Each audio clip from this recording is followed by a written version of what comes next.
mobs attacked that entire Christian community. They burned all of the houses down, and 7 people were burned alive in their homes during that incident. And that's just one of them. There's been several others that have occurred before and after that, and these are all based on false blasphemy allegations. But he told each of them the same thing. He said that he can never leave his suffering brothers and sisters in Christ on their own. He never was worried about the threats to his own life because he was so concerned about making sure everyone else felt safe. Today I'm joined by David Bhatti. He's a young Canadian lawyer whose life and calling have been profoundly shaped by faith, politics, and tragedy. David is the nephew of the well-known Shahbaz Bhatti, who was Pakistan's first Christian federal minister. Shahbaz was assassinated in 2011 after defending religious freedom for all and speaking out strongly against Pakistan's infamous blasphemy law. In this conversation, David shares life lessons from his family's journey. He shares the impact of his uncle's legacy, and he talks about why he believes Christians should engage courageously in politics for the welfare of all of society. So, David Bhatti, thank you so much for being willing to meet with me and talk with me a little bit about your life and your family and what motivates you and what's brought you to this stage of your life, age 29, and about your commitment to politics is one of the things I'd like to draw out. So let's begin with a little bit about your background. Your family lives in Canada. Yes. You're Canadian? Yes. Originally born in Pakistan. You were born in Pakistan? Yes, I was. Oh, okay. I was just a year old when our family immigrated to Canada. So you remember it well? Yeah. But my parents made a point to keep taking us back when my sister and I were young. So I visited Pakistan 4 times, and as a child and throughout my teenage years as well. And most of our family is still based there. While my grandparents were alive, they all made it a point to invite us as much as possible so we can maintain our language, our culture, and understand our family roots. I come from a family of farmers, and we still have lots of land in the Punjab area. They wanted to make sure I know about that history. Luckily, I've been able to maintain the languages, speak Urdu at home, and Punjabi as well. That's been a great blessing to be able to maintain that. I am Canadian and spent most of my life growing up in Canada, but the Pakistani roots and culture have always been a very big part of my life. Love being Canadian. It's a place where we can be free and express ourselves and practice our faith and all the issues that our parents left Pakistan for. It was for the freedom of religion, freedom of expression, and the human rights that we were afforded in Canada. That's why my parents moved there. And they had many options as well. My father was working across the Middle East. He had jobs in Bahrain, in Kuwait, Saudi Arabia, worked in Pakistan as well. And my mother had a good job as well as a nurse in Pakistan and in one of the local hospitals. But they wanted to raise my sister and I, they wanted to raise our family in an environment in which we would never have to fear about our Christian faith. Of course, we're a minority faith in Pakistan, predominantly Muslim country. But that was one of the main motivating factors of why we moved to Canada. So there was an element of fear in your parents' lives in the Punjab, in Pakistan. Yes. Why was that? What were the issues that manifested that made it frightening or difficult? In Pakistan, Christians are one of the most persecuted religious minority faiths. Okay. And that predominantly affects the Christians living in poverty. So the ones who are not well educated, who are working as sweepers or cleaners in people's houses. That's very common there for people of the Christian faith. My family, luckily, my grandfather was a teacher. He served in the Pakistani military. He was the first one from our village of Kushbur. It was settled by Catholic missionaries in the 1890s. And so we were just blessed to have our family roots there. And my grandfather was the first one to receive education, post-secondary education in our village. He had 9 children and 8 boys, 1 girl.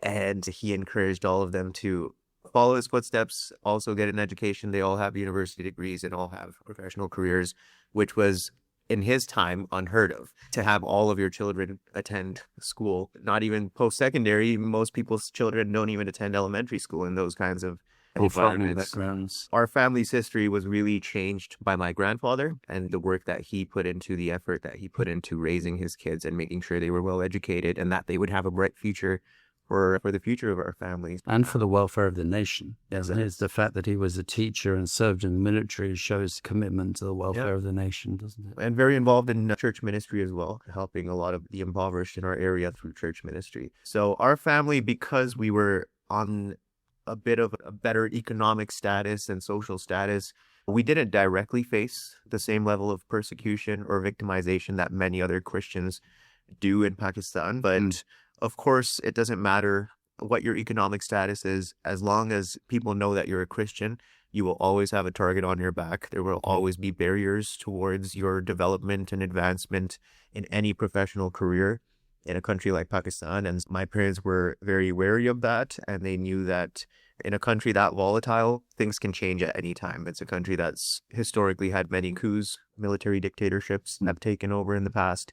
And so it's just not the kind of environment that you would want your children to be raised in. So although we didn't directly face that level of persecution, it was something that was always a threat, still is to many people who live there, including members of my own family. Yeah. But there's a very strong sense of patriotism in our family, is what many of my aunts and uncles have decided to stay there, even though they have had options to leave to the Western world, because they feel that it is their duty and responsibility to fight for their country and to contribute to its development and advancement.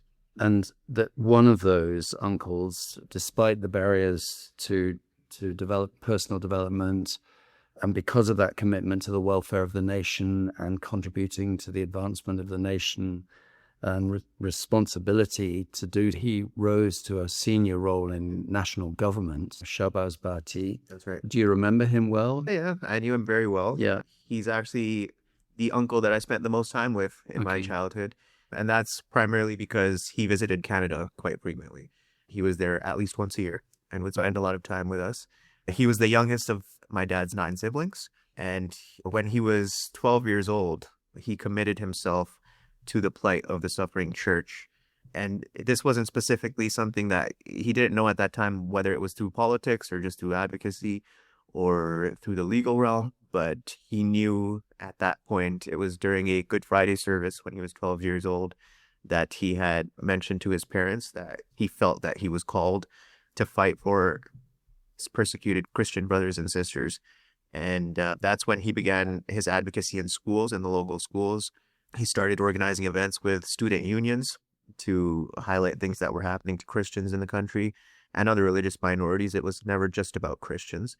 The first organization he founded was called the Christian Liberation Front. And that was kind of the starting ground for him. That's while he was still in the high school phase of his life as a teenager. Yeah. Okay, brilliant. It's a reminder that you can do a lot in your teens. Right? Yeah, certainly. And of course, he had the support of my grandfather, but this was something that came from himself. He wasn't pushed into it. As I mentioned, all of our family was encouraged to just do good, but not specifically directed into one field or another. So this is something that was in his heart. It was his calling, and it came totally out of his own convictions. He started a student union just with Christian students first, and then realized very quickly that he needed to expand that to other minority faiths. Again, while he was a teenager. While he was a teenager, because he was interacting with other minority faiths such as the Hindus, Sikhs, Baha'is, Ahmadiyya Muslims, Shia Muslims, who suffer from the same levels of persecution. Across the world, Christians are paying a high price simply because they follow Jesus. Some are threatened. Some are beaten, some are imprisoned or separated from their families, but even in the face of persecution, they remain faithful. In When Faith is Forbidden, Todd Nettleton shares 40 true stories of courageous believers he has met face to face, Christians who continue to follow Christ no matter the cost.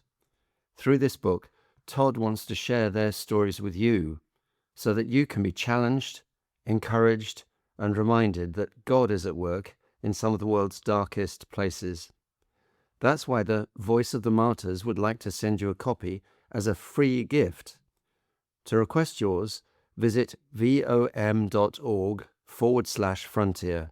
That's vom.org/frontier. Get your free copy of When Faith is Forbidden today, and be encouraged by the faith of Christians who are standing firm around the world. So then the next organization he founded was the All Pakistan Minorities Alliance. And so that broadened the tent, and it brought in people from lots of different faiths to get onto a combined platform for the first time in Pakistani history. This was something that was attempted and successfully was played out. So the All Pakistan Minorities Alliance is something that he continued to be a part of for the remainder of his life.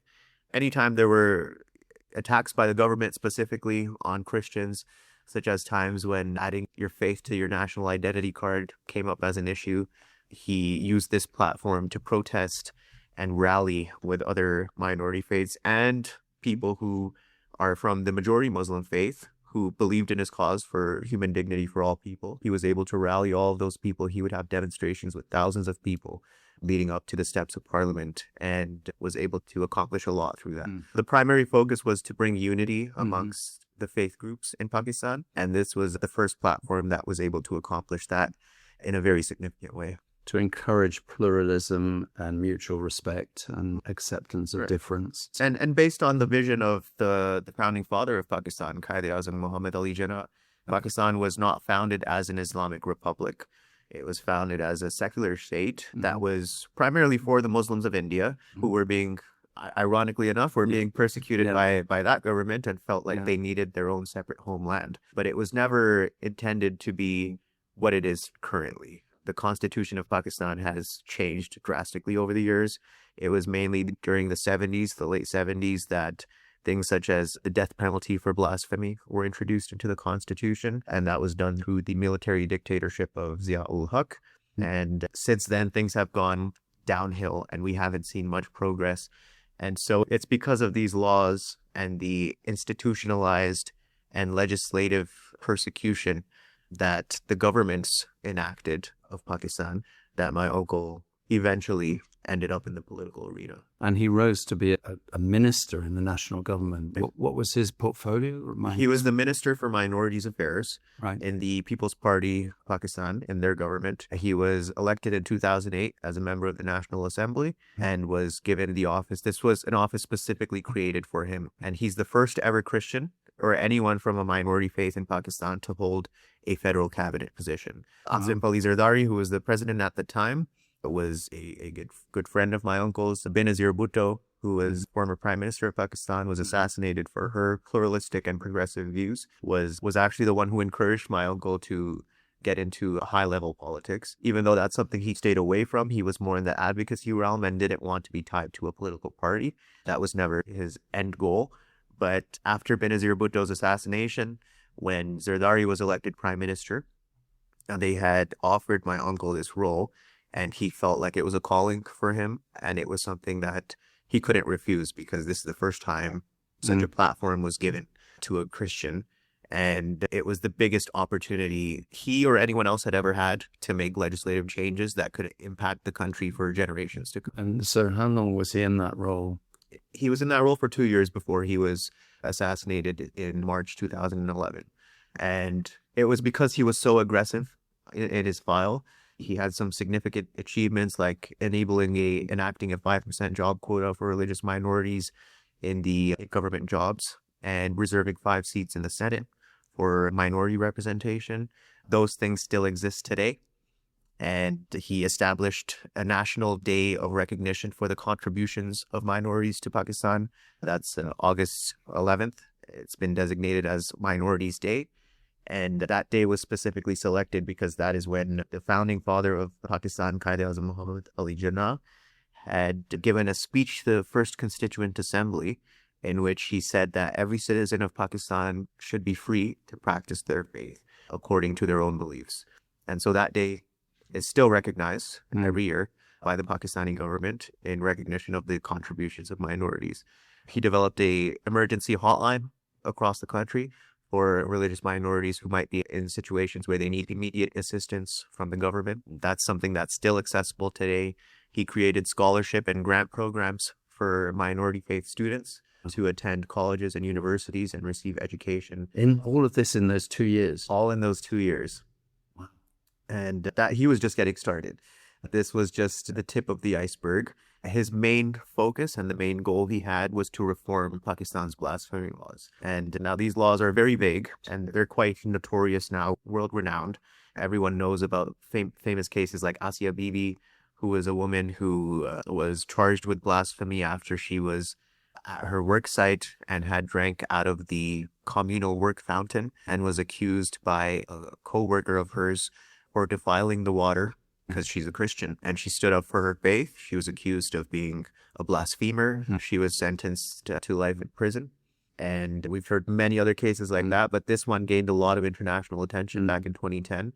And this is a case that my uncle was very vocal on. Salman Taseer, who was the governor of Punjab, was also very vocal on this, and is a great example of an ally of ours in the Muslim world. He was a Muslim, but he understood that the blasphemy law, in his words, he called it a black law.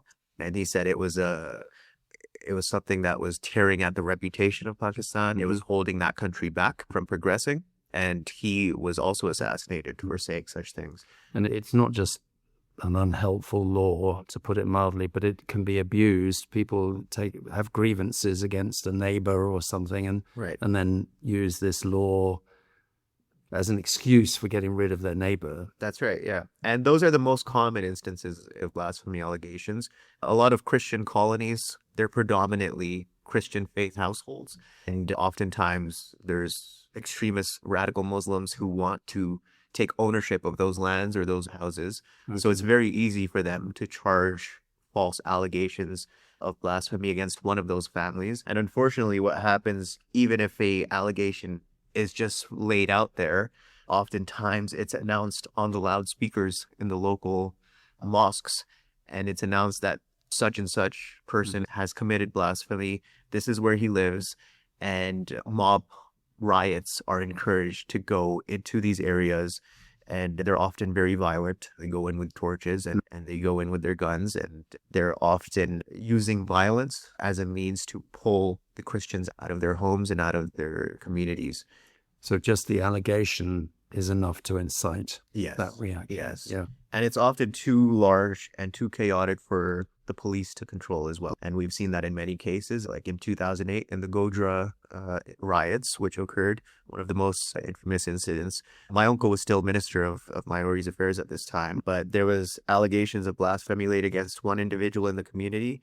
Mobs attacked that entire Christian community. They burned all of the houses down, and 7 people were burned alive in their homes during that incident. And that's just one of them. There's been several others that have occurred before and after that, and these are all based on false blasphemy allegations. It's slightly frightening just hearing about it, and obviously living in the context. You've spoken about the vulnerability of the poor Christian community particularly, and your uncle stood up against all that and paid the ultimate price for having done so. So I was 15 years old at the time, and had a very good relationship with my uncle. As I mentioned, we visited a lot, and he always encouraged me from a very young age, and my sister and I both, to be involved in advocacy work for Pakistani minorities. He made it clear to us, as did my grandfather and my father, that this was a calling placed on our family. It was not just on one individual in the family. It's a family calling, and that whatever we do in the future, that we should never forget that this is something that we should be contributing to. He was a huge role model for me, a big inspiration. I saw him progress rapidly over the years. It wasn't a long time, but I remember the first time he visited Canada, it might have been 2001 when I remember him visiting, and he was still chasing local politicians in Canada and the US to meet with him.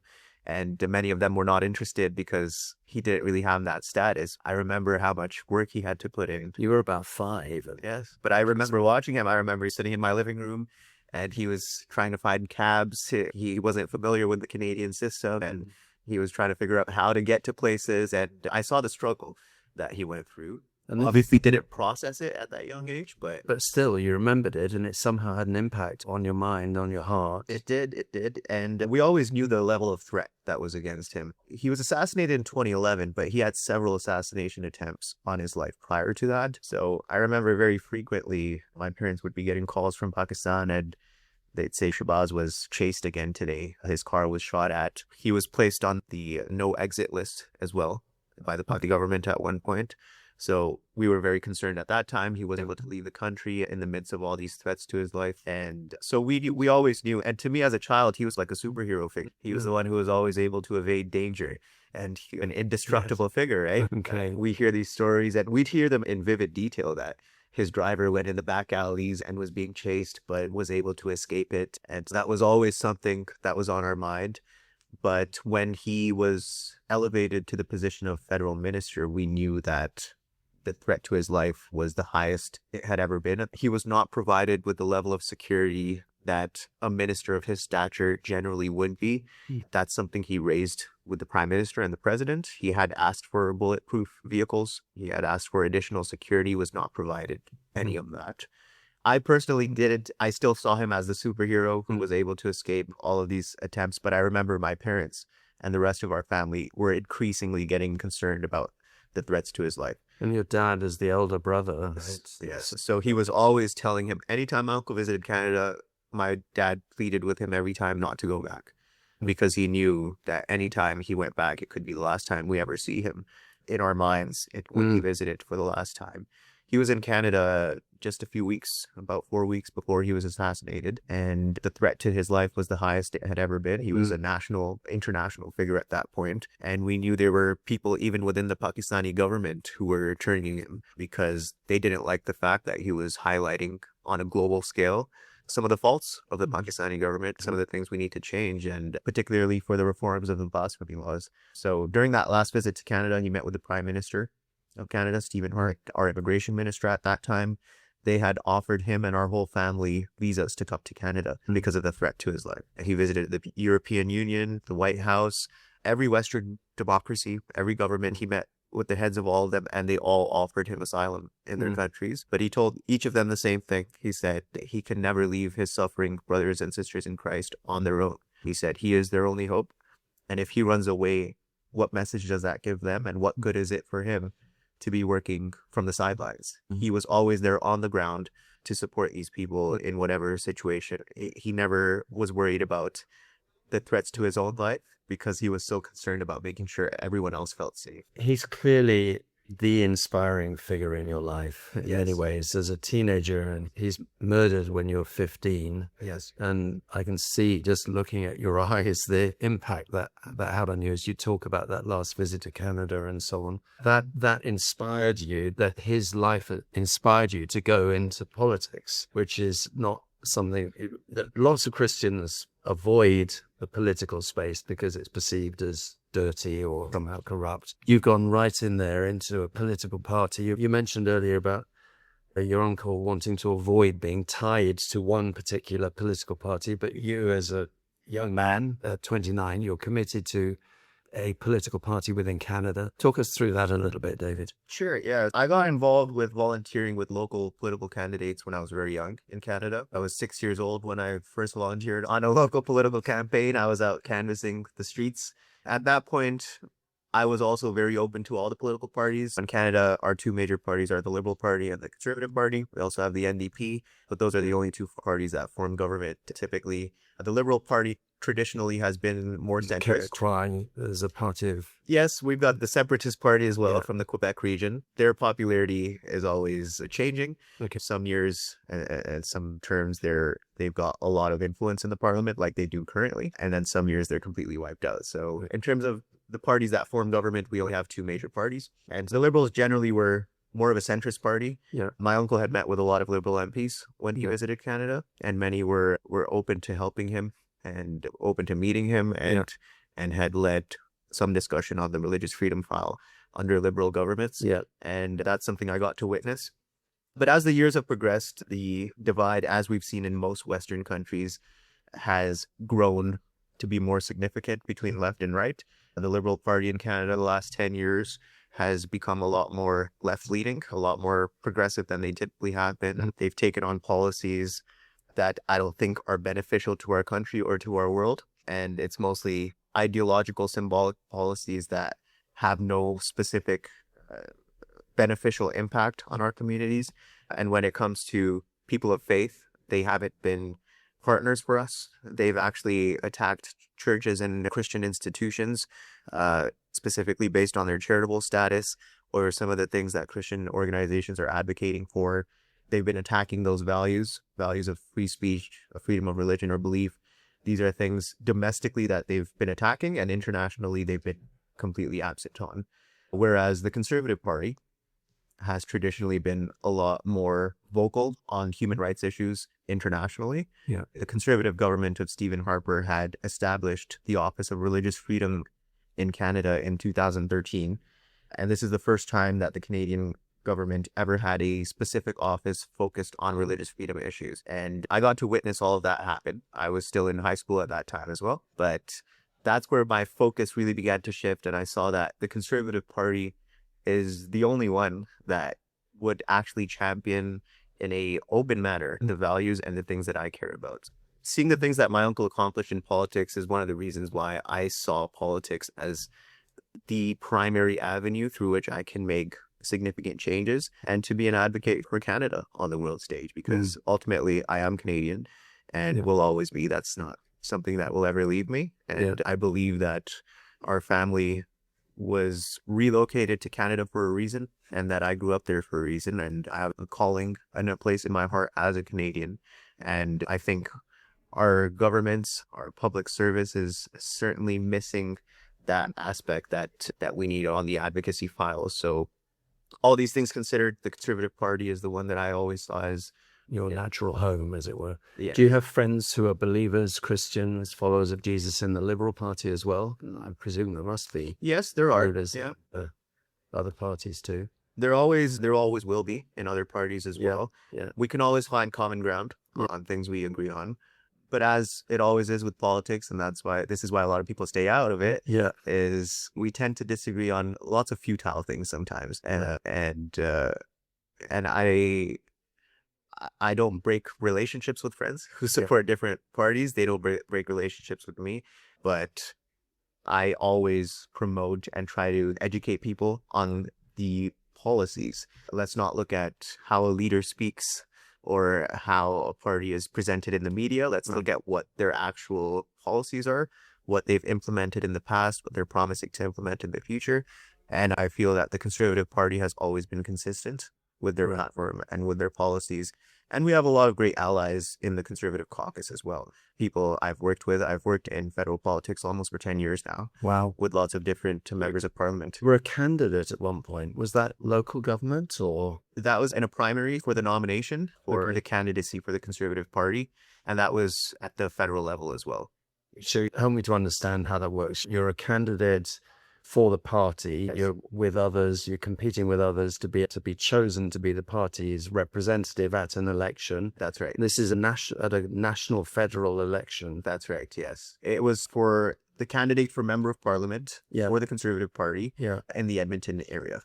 And were you chosen by the party at that point? I was not. No, it's a nomination vote. So this is something that members of the Conservative Party vote on. Yeah. I had 4 competitors that I was running against, and it was an open election. Yeah. I did not win the election. How old were you at that point? This was just a few months ago. Oh, okay. So not long ago. Yeah. Okay. It's a brutal business politics, isn't it? You set yourself up with 4 others with whom you agree politically. Right. And then he or she possibly loses or gets elected and then it loses at the next election. Yeah. It's a pretty brutal business. You're either everything or nothing, aren't you? It is, yeah. And it's very unpredictable. We never believe in what the predictions or the polls are. It all depends on who's putting the work in. I've worked on many different election campaigns over the years at the federal level, provincial level, local level.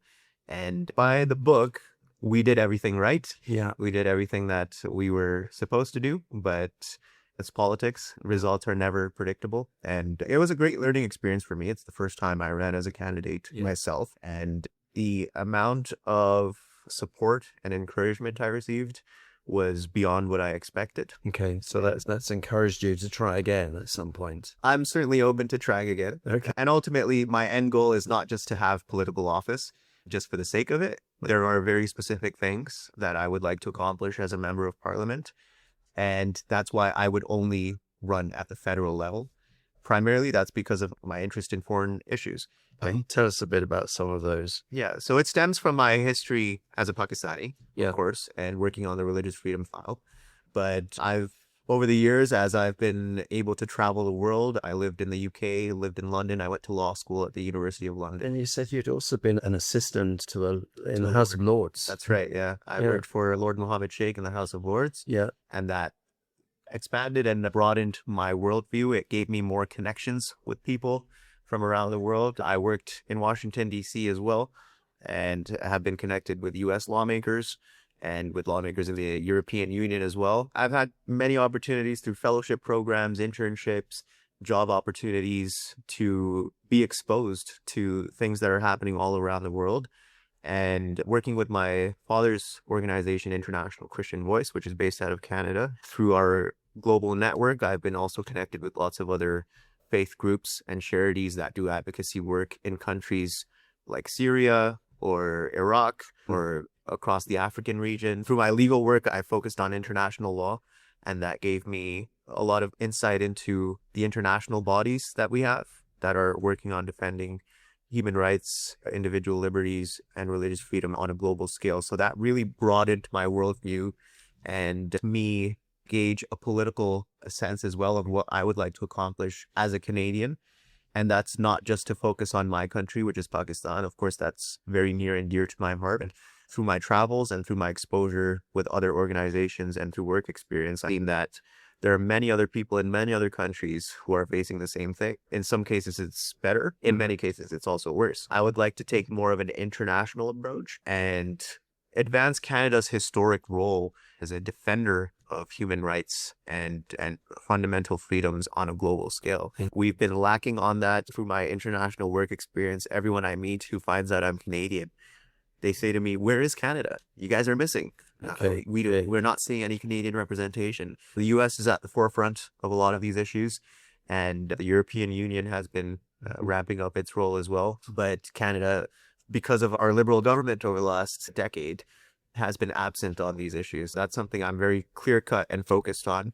I know there's a lot of work to do, and each day that our government does not focus on these issues is creating an even bigger setback for us once we actually get back into this. It takes longer to get back in. Exactly. So you're a lawyer by training, Yes. with a focus on human rights and international relations. You felt the best way to realize your vision, though, is through politics. What would you say to anybody who is studying anything at this stage of their lives? They're at university, they're thinking about going into law or economics or business or politics. What arguments would you use to encourage them to go into the political space? Yeah. So it's a little bit complicated when we talk about politics. Yeah. Because I don't encourage anyone to aspire to be a career politician. First of all, not viable, because finding a seat in which you'll be guaranteed re-election is very slim chances of that happening. And relying on the political sphere to be your career choice is typically not ideal from what I've seen or elected out. Yeah, not even just that, but also exposure and your sense of understanding of other aspects of life are diminished. From what I've seen with other politicians and how I've been guided is that you should have another career that you focused on. I always wanted to study law, practice law. It was something that always enticed me as a child, even before I started thinking about politics. And so I had put that on the back burner for a little bit because I got opportunities in the political realm at a very early age. When I left university, I had a job in the Parliament of Canada, which is not something that happens, very commonly for people. Right. So that's the only reason I took a bit of a reprieve and jumped into politics first. But I encourage most people who want to make a difference, who want to make a serious impact and have practical results on any issue that they care about. I think it's important first to have your profession, to be really good at something. It doesn't matter what it is. It could be law, it could be economics, it could be medicine. I think it's important to have a career like that lined up and then understand that politics is the best route that you can make a change through because of the legislative process. And I'm saying that as a lawyer, as someone who's worked with lawyers and judges who are fighting for individuals, representing them and challenging the law. But I think it's much more impactful to be in a role in which you can create the law rather than challenging it. So lawmakers, I think, are ultimately the people of most influence and who can make the biggest impact. That being said, though, you need to find the right opportunities. I ran for political office because the opportunity was there. The window was there. It's not something I was chasing. I was very happy working in the legal realm. It's something I wanted to continue doing. But when you see these windows of opportunity, you have to take them. That's what politics is about. And anyone who wants to work in politics, I would just say, keep a pulse on what's happening. Stay engaged with politicians in any way you can. Volunteering on local campaigns, writing to your MPs or your local representatives whenever there's an issue that comes up that you care about. Stay engaged with them, request meetings. These are our public servants, right? They work for us. And so it is our responsibility not only just to bring issues to their attention and keep them informed, but also hold them accountable when they're not representing our interests. And then being involved in the democratic process. If you don't like what a politician is doing, make a concerted effort with your friends in your community to help someone else get elected who will do that for you. So that level of engagement, I encourage everyone to always be a part of, regardless of which field you're in.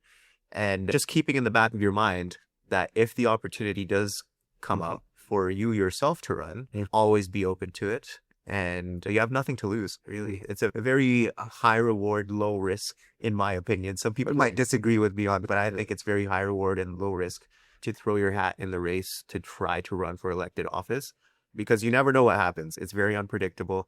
And even just the process of running for office, which I experienced, is a great way to unite communities, to learn about what people care about and to highlight things that you care about. Because even if you don't win, you end up leaving that phase with a whole new group of supporters, encouragers, and people who will walk with you in the future as well. And it doesn't matter if you're going to walk in the political realm or any other realm. You gain a new community of like-minded people, and that's something you can only do in the political realm. So I'm just thinking that this background noise that we're experiencing, that's a bit unpredictable. It's a hubbub, but it's it's a symbol for me of the hubbub of the political space. And you press on through it and you learn from it. You gain community, nothing to lose. That's interesting. I love your encouragement to be engaged with the democratic process for those of us who live in countries where that's possible. You mentioned public service, that you're holding people accountable for public service. Talk us through a little bit of that. An awful lot of politicians seemed to have forgotten that they're there to serve the public. Talk us through your understanding of public service. I'll just start by saying that's one of the dangers, I think, of being a career politician. A lot of politicians live in a bit of a bubble because they're just being the legislators. A lot of them are not strongly connected with their local communities. And a big reason for that is that their local communities don't keep them accountable, because if a politician is elected in their first term, they're still fresh to it all. They still feel and understand that responsibility. But I think it's also kind of human nature. I don't blame people for this as well. You get lost in the echo chamber. Right. I'm not blaming people for that, but that's where our role as citizens comes into play. It's if you're not hearing from your representative, if you're not seeing them around, you can go into their office, you can email them, you can give them a call and say, hey, why aren't you here? Or paying attention to how they're voting in Parliament. If there's an issue that you care about that comes up and they vote against it or are absent from it, then communicate with them about that. Exactly. If there's issues that you and your community want to highlight, there are many different means that you can do that work, like petitioning. I know in the UK and Canada and the US, that's one of the biggest tools that citizens have to highlight issues. If you want something brought up to the attention of the House, either in a committee or in the House of Commons, all you need is a few people from your community to sign a petition, and the government will be forced to hear it, and your local representative will also be brought to attention. I tend to write to our local MP when we have elections and tell them we're praying for them, and recognizing that sometimes they won't find that particularly understandable. So I try to phrase it in a way that will help them to see that we are concerned for their welfare and for their service, public service. And so that's important as well. Encouraging your local representatives is important. If they're doing something you do, send them an email and say, thank you for voting this way, or thank you for showing up to this event. We appreciate what you're doing. And then campaign seasons are an important time to be engaged. We're going through an election campaign in Canada right now. And we're seeing a lot of people who generally don't have the time to be involved, because it does take a lot of time and energy and effort to be involved in political activity. But when the election campaigns come around, good political representatives need our support. If you can't be there physically, you can donate to their campaigns, and that goes a long way as well. You can donate to the parties that you like and want to support. You can go canvassing with them. We're in the age of social media. All you have to do to support a party or a candidate is retweet or reshare any of their posts if you like the content that they're putting out.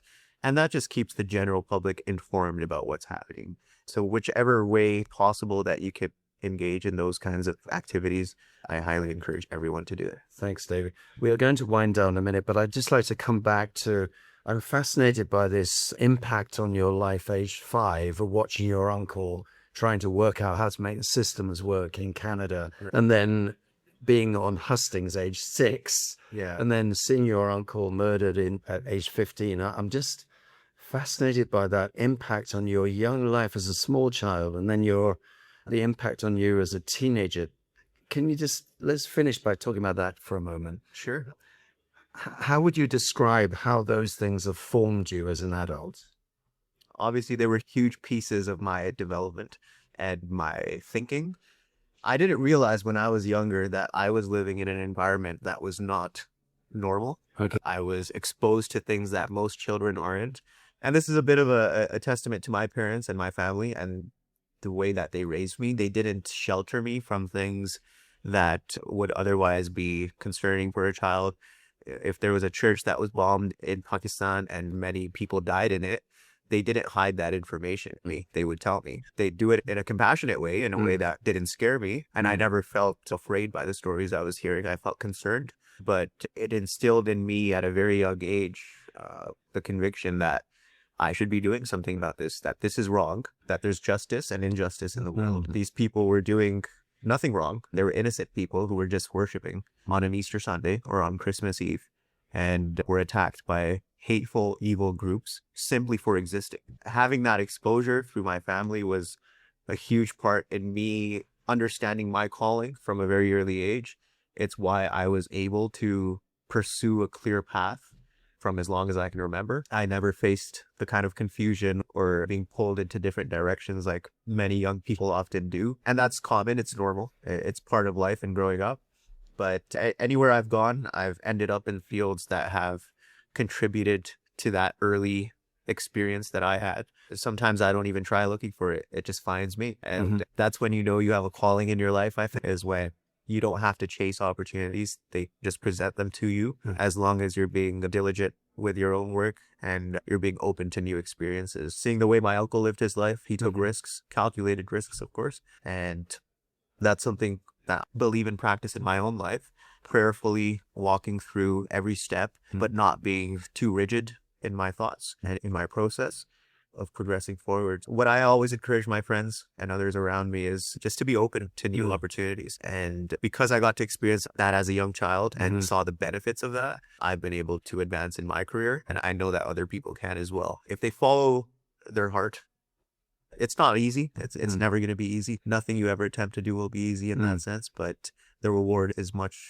more worth it when you know that you're chasing something that you're meant to be doing. David Bhatti, thank you very much. Thank you. Thank you for having me. It's my pleasure. I hope that the background hubbub doesn't make it completely unusable, but it is, as I say, a bit of a metaphor of the political space. Yeah. There's a lot of noise around. Comes and goes. Thank you for joining us on today's episode of Faith Without Frontiers. I hope you've been refreshed, stimulated, encouraged, and inspired by the conversation, perhaps even challenged. If you enjoyed today's episode, then please subscribe so that you don't miss the next story of faith in the series. And do consider sharing the podcast with friends, colleagues, or members of your church community. Until next time, may the Lord bless you and strengthen you as you serve Him wherever He has placed you.